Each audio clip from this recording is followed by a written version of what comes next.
17 જૂન 2025ના રોજ એક cyber ફ્રોડની complaint નોંધવામાં આવેલી હતી ફરિયાદી દ્વારા, જે અંતર્ગત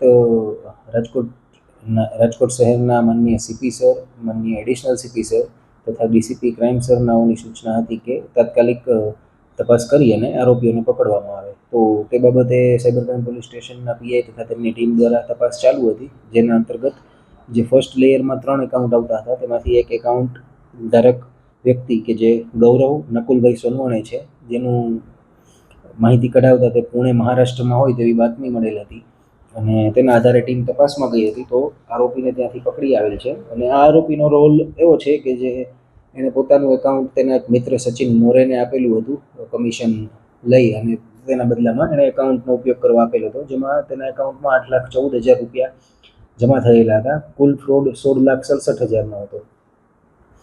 ત્યારબાદ હાલ ગૌરવ તો અરેસ્ટ થઈ ગયેલ છે અને એના ઉપરના જે આ સચિન મોરે છે તે હાલ જેલમાં છે, જેથી તેનો ટ્રાન્સફર વોરંટ કઢાવી અને તેને લાવવાની પણ કામગીરી ચાલી રહી છે.